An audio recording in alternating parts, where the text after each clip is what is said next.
নমস্কার, আপনারা দেখছেন এনকে ডিজিটাল বিশ্বজোড়া বাঙালির আওয়াজ। আমরা রাজ্যে নির্বাচনের প্রাক্কালে যে আসন্ন নির্বাচন 23 এবং 29 এই দুই দফায় এই নির্বাচনের প্রাক্কালে ভোটের হাওয়া নিয়ে নিয়মিত বিভিন্ন পদপ্রার্থীর কাছে যাচ্ছি। আজকে আমরা এই ভোটের হাওয়া অনুষ্ঠানে এসে উপস্থিত হয়েছি ডোমজুর বিধানসভা কেন্দ্রের সর্বভারতীয় তৃণমূল কংগ্রেস মনোনীত প্রার্থী মাননীয় শ্রী তাপস মাইতির কাছে। আমরা আজকে তাপসদার সাক্ষাৎকার নেব। তাপসদা, কেমন আছেন? খুব ভালো আছি, নমস্কার আপনাদের সকলকে। খুব ভালো আছি, প্রচার করছি। এবার প্রচারের সময় তো একটা জানেন বিজি শিডিউল থাকে, সেটাই, নাহলে ওভারঅল সব ঠিকঠাক। তাপসদাকে প্রথমেই ধন্যবাদ। কারণ তাপসদা অত্যন্ত বিজি শিডিউলে, এবং সব থেকে যেটা লক্ষণীয় আপনাদেরকে জানাই যে উনি যে টাইমটা দিয়েছিলেন ডট সেই টাইমে এসে উপস্থিত হয়েছেন। আমরা বিভিন্ন রকম প্রশ্নাবলী নিয়ে বা সাক্ষাৎকারে প্রবেশ করব। তাপসদা, প্রথমেই আপনাকে যেটা জানাই যে আপনি 2023 সাল থেকে পূর্ত কর্মাধ্যক্ষ রয়েছেন হাওড়া জেলা পরিষদে, এবং আমরা অনুসন্ধান করে দেখেছি যে ডোমজুড়ে এবং স্থানীয় অঞ্চলে স্কুল কলেজ থেকে শুরু করে রাস্তাঘাট প্রচুর উন্নয়নমূলক কাজকর্ম আপনি করেছেন। তাহলে নতুন করে বিধায়ক পদে অবতীর্ণ হওয়ার কি প্রয়োজনীয়তা আপনি মনে করছেন? আর কি কাজ বাকি থেকে যাচ্ছে? না, জেলা পরিষদ থেকে অনেক কাজ করেছি, কিন্তু বিধানসভাটার ক্ষেত্রটা অনেক বড়। আমার এলাকার সমস্যাগুলো নিয়ে, যেখান থেকে জেলা পরিষদ ত্রিস্তরীয় পঞ্চায়েত ব্যবস্থার একটা অংশ, আর বিধানসভা আইন সভা, সেখানে আমার বিষয়গুলোকে তুলে ধরা, আমার বিধানসভা ক্ষেত্রে যে বড় কাজগুলো, যেগুলো সরাসরি রাজ্য সরকারের বিভিন্ন দপ্তরের মাধ্যমে হওয়ার প্রয়োজন আছে, সেটা আমি সেখানে তুলে ধরতে পারবো, এবং সেখানে সরাসরি আমি বিভিন্ন দপ্তরের সাথে যোগাযোগ করতে পারবো। সেটা একটা আমার বড় সহায়ক হবে আমার ডোমজুর বিধানসভা কেন্দ্রের মানুষের প্রত্যাশা পূরণ করার জন্য। তাপসদা, তার মানে এই মুহূর্তে আপনি অনেক বড় স্ফিয়ারে কাজ করতে চাইছেন ডোমজুড়ের সাধারণ মানুষের উদ্দেশ্যে। একদম। দেখুন, ডোমজুড়ে অনেক উন্নয়নের কাজ হয়েছে, কিন্তু এখনো অনেক কাজ বাকি আছে। সে কাজগুলো আমি কখনো পঞ্চায়েতে থেকে, কখনো জেলা পরিষদের থেকে, কখনো সংগঠনের শুধু দায়িত্ব থেকে পুরো ডোমজুর ঘুরে দেখেছি এত বছর ধরে। তো সেখানে এখনো অনেক কাজ করার প্রয়োজন আছে, এবং মানুষের চাহিদা আছে। সেই চাহিদাগুলোকে যাতে পূরণ করা যায়, তার জন্য আমার চেষ্টা থাকবে, এবং সেই চেষ্টা যাতে আপনাদের সকলের শুভেচ্ছা আশীর্বাদে সফল হয়, সেটাও আমি আপনাদের কাছে আবেদন জানাবো। তাপসদা, এইবারে আপনি ডোমজুড়ের নতুন প্রার্থী, অর্থাৎ বিধানসভায় অল ইন্ডিয়া প্রবেশ করবার জন্য যে প্রার্থী পদ, সেইটা এইবার আপনি প্রথম পেয়েছেন। ডোমজুরবাসীর কাছে কিরকম সাড়া পাচ্ছেন প্রচারে গিয়ে? মানে অভূতপূর্ব সাড়া, আমি ভাবতে পারিনি, আমার ভাবনার বাইরে। আমি বিগত দিনে ডোমজুড়ে রাজনীতি করতে গিয়ে যারা বিগত দিনে প্রার্থী হয়েছে তৃণমূল কংগ্রেসে 98 সাল থেকে, সবার সাথেই তার নির্বাচনী দায়িত্বে কাজ করেছি, নির্বাচনী লড়াই থেকে তাদের নির্বাচনী জনসংযোগে থেকেছি। এত মানুষের উচ্ছ্বাস, আবেগ আমি কিন্তু অতীতে কোনোদিন লক্ষ্য করিনি, যা এবারে লক্ষ্য করছি। মানুষের বাঁধ ভাঙা উচ্ছ্বাস। মানুষ হয়তো এটাই চেয়েছিলেন, তার জন্য এত কর্মীদের উচ্ছ্বাস।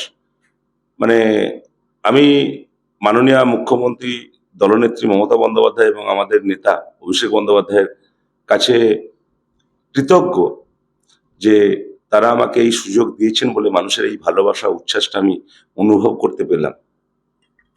তাপসদা, এইবারে আমরা যেটা দেখতে পাচ্ছি যে একটা বিগত নভেম্বর মাস থেকে এসআইআর নিয়ে রাজ্যে একটা ভয়ঙ্কর অশান্তি চলছে, এবং অপরিকল্পিতভাবে একটা স্পেশাল ইন্টেন্সিভ রিভিশন হচ্ছে। গতকাল বা গত পরশু আমরা দেখেছি যে সুপ্রিম কোর্ট একটা রায়দান করেছেন যে 27 লক্ষ ভোটার হয়তো ফাইনালি বাদই যাচ্ছে, তারা ভোটদানের আওতা বা ভোটদানের প্রক্রিয়ার মধ্যে থাকবেন না। হয়তো নির্বাচনের পরে তারা আবার ভোটাধিকার ফেরত পাবেন, কিন্তু এই নির্বাচনে ভোট দিতে পারবেন না। এই যে 27 লক্ষ ভোটার বাদ গেল, তার মধ্যে কি আপনার বিধানসভায় কিছু ভোটার বাদ গিয়েছে? হ্যাঁ, আমার বিধানসভাতেও বাদ গিয়েছে। দেখুন, এটা তো বিজেপির একটা রাজনৈতিক চক্রান্ত নির্বাচন কমিশনকে দিয়ে। বিজেপি বিগত নির্বাচনে 21 সালের নির্বাচনেও তারা মনে করেছিল ক্ষমতায় এসে গেছে, কিন্তু বাংলার মানুষের মন বুঝতে বিজেপি ব্যর্থ হয়েছে। বিজেপির যারা বাংলার নেতারা আছে, তারা তাদের কেন্দ্রীয় নেতাদেরকে বুঝিয়েছে যে নির্বাচন কমিশনকে দিয়ে এইভাবে, এই পদ্ধতি করলে, এইভাবে ভোটের নাম বাদ দিলে তাহলে হয়তো আবার ক্ষমতা আসতে পারবো। এবারেও এই এসআইআর পরবর্তী ক্ষেত্রে আপনার কি ফলাফল হবে বিজেপি বুঝতে পারবে। বাংলার মানুষের, আমি ডোমজুড়ে প্রচার করতে গিয়ে যতটুকু দেখেছি, বাংলার মানুষের এসআইআর এর মাধ্যমে যে মানুষকে নির্যাতন করা হয়েছে তাতে তারা ক্ষুব্ধ, বিরক্ত, এবং বিজেপি নামক দলটার উপর তারা এতটাই ক্রুদ্ধ হয়ে আছে, তারা নির্বাচনী পদ্ধতির মধ্য দিয়ে গণতন্ত্রের এই উৎসবে সামিল হয়ে, যাদের গণতন্ত্রে এই নাম থাকলো এবং থাকার জন্য যারা লড়াই করলো তারা কিন্তু তৃণমূল কংগ্রেস। এই যে এসআইআর এর এনুমারেশন ফর্ম থেকে শুরু করে এই যে এত পর্ব, কখনো ফর্ম 6 ফিল আপ করা, এখন ট্রাইব্যুনালে আবেদন করা, টোটাল প্রক্রিয়াটাই কিন্তু তৃণমূল কংগ্রেস ছাড়া মানুষের পাশে কেউ ছিল না। এটা কিন্তু মানুষ বুঝিয়ে দেবে এই নির্বাচনী ফলাফলের মধ্যে। তাপসদা, আমরা যেটা দেখছি বা দেখেছি যে গতকাল একটা সুপ্রিম কোর্ট থেকে রায়দান হয়েছে, এবং গতকাল একটা রায়দান হয়েছে, মানে ভার্ডিক্ট বা কি বলবো, একটা রুলিং জারি করা হয়েছে নির্বাচন কমিশনের পক্ষ থেকে। সম্ভবত এবারে বুথ এজেন্টরাও বুথের বাইরে তাদেরকে বসতে হবে। তো এই যে ম্যানেজমেন্ট, একটা ইলেকশন ডের ম্যানেজমেন্ট হয় on the day of election. আপনি দীর্ঘদিন রাজনীতির ময়দানে রয়েছেন, তো যদি বুথের বাইরেই বসতে হয় এজেন্টদের, সেটা কিভাবে ম্যানেজ করবেন? দেখুন, নির্বাচন কমিশন চেষ্টা করছে বিজেপিকে ক্ষমতায় আনার জন্য, বিজেপি যা যা বলছে সেটা করার। বাংলায় বিজেপির সমস্ত বুথে এজেন্ট দেওয়ার মতো লোক নেই এখনো। বুথ স্তরে সংগঠনের কথা ছেড়ে দিন, বিজেপির যেহেতু এজেন্ট দেওয়ার লোক নেই, ভোটারদের সাথে সরাসরি আই কন্ট্যাক্ট হয় এজেন্টদের, পোলিং এজেন্টদের। এটা আমরা দীর্ঘদিন ধরে দেখে আসছি, আমি একসময় পোলিং এজেন্ট থেকেছি। সেটা যাতে না হয় তার জন্য এটা বিজেপির কথায় নির্বাচন কমিশন করছে। নির্বাচন কমিশন চাইছে বোধহয় নির্বাচনী প্রক্রিয়ার মধ্য দিয়ে না গিয়ে যদি সরাসরি বিজেপিকে পশ্চিমবঙ্গের ক্ষমতায় এনে দিতে পারতো সবথেকে ভালো হতো, কিন্তু দুর্ভাগ্য নির্বাচনী প্রক্রিয়ার মধ্য দিয়ে যেতে হচ্ছে। এবং এই নির্বাচনী প্রক্রিয়ার মধ্য দিয়ে যত যা নির্বাচন কমিশন মানুষের উপর চাপিয়ে দিচ্ছে, তৃণমূল কংগ্রেসকে ক্ষমতাচ্যুত করার জন্য যা যা প্রক্রিয়া বিজেপির কথায় অবলম্বন করছে, সবকিছু ব্যর্থ করে আবার চতুর্থবার মাটি মানুষের সরকার প্রতিষ্ঠিত হয়।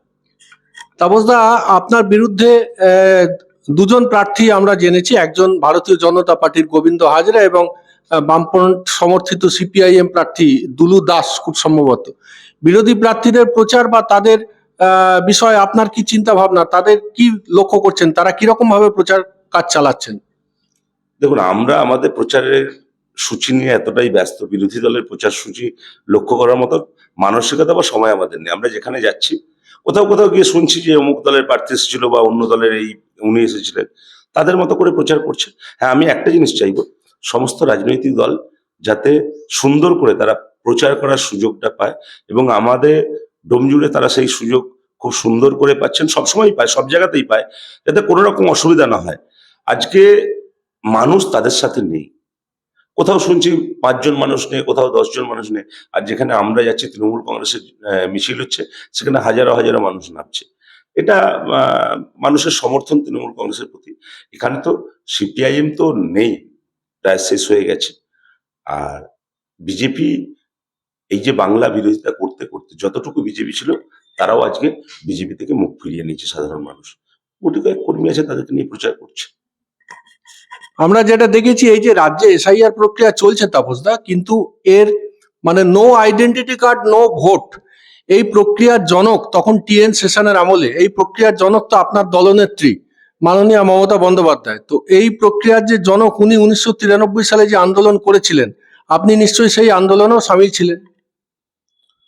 দেখুন, মমতা বন্দ্যোপাধ্যায়ের নেতৃত্বে যত আন্দোলন হয়েছে, একজন রাজনৈতিক কর্মী হিসেবে সেই আন্দোলনগুলোতে সাথী ছিল, আজও আছে, আগামী দিনেও থাকবো। রাজনীতিতে আসাই তো মমতা বন্দ্যোপাধ্যায়কে দেখে। মমতা বন্দ্যোপাধ্যায়ের লড়াই, বাংলার মানুষকে সিপিএম এর অত্যাচার থেকে মুক্ত করার যে লড়াই, সে লড়াই তো আমাদেরকে রাজনীতি করার অনুপ্রেরণা দিয়েছে। এবং সেই মমতা ব্যানার্জির সেই ডাকেই তো আমরা একদম সেই ছোট্ট বয়স থেকে রাজনীতির আঙিনায় এসেছি। তাই এই লড়াই চলছে। মমতা বন্দ্যোপাধ্যায় আজকে শাসক, কিন্তু মমতা বন্দ্যোপাধ্যায় আজও বিরোধী নেত্রী হিসেবে, যখনই মানুষের উপর অত্যাচার হয়েছে, মানুষের নেত্রী হিসাবে গর্জে উঠেছেন। আজকেও এসআইআর প্রক্রিয়ায় দেখবেন কোনো রাজনৈতিক নেতাকে লড়াই করতে দেখবেন না মমতা বন্দ্যোপাধ্যায়, অভিষেক বন্দ্যোপাধ্যায় ছাড়া। কারণ তারা মানুষের নেত্রী। রাজনৈতিক দল নিশ্চিত আছে, কিন্তু মানুষের হয়ে কথা বলার নেত্রী কেউ নেই, সেটা মমতা বন্দ্যোপাধ্যায়। তাপসদা, দলে এইবারে আপনাদের দলে অর্থাৎ রাজ্যের সরকারি দল তৃণমূল কংগ্রেসে সম্ভবত ৭৪ জন নতুন প্রার্থী। তো এই যে ৭৪ জন নতুন প্রার্থী, আপনিও তার মধ্যে একজন। তো এইটা কি আপনি দলে তারুণ্য বা ইউথহুডের প্রতিষ্ঠা বলে মনে করেন? দেখুন, দল বিভিন্ন দিক থেকে চিন্তা ভাবনা করছে, সবের মিশ্রণ আছে। আমাদের নবীন প্রবীণ সকলের সংমিশ্রণে সমস্ত ক্ষেত্রের মানুষকে, আমি তো এসেছি, আমার মনে হয় আমি একজন রাজনৈতিক কর্মী হিসাবে। দল তো, আমি একজন পোস্টার মারা, দেয়াল লেখা, ভোটার স্লিপ দেওয়া কর্মী। সেখান থেকে আজকে দল বিধানসভায় আমাকে প্রার্থী করেছে। দল সমস্ত শ্রেণীর মানুষকে এক জায়গায় তাদের প্রতিনিধিত্ব বিধানসভায় পাঠাবার চেষ্টা করেছে। আমি তার জন্য আমার নেতা অভিষেক বন্দ্যোপাধ্যায়ের কাছে আমি কৃতজ্ঞ, কারণ তিনি চেয়েছেন এটা, যে সব শ্রেণীর প্রতিনিধিত্ব থাক বিধানসভার মধ্যে। এবারের নির্বাচনে যা ফলাফল হবে রাজ্যে, সেটা একটু আপনার থেকে ডোমজুর এবং রাজ্যের আপনার বিধানসভা ক্ষেত্র এবং রাজ্যে আপনাদের দলের কি ফলাফল আশা করছেন?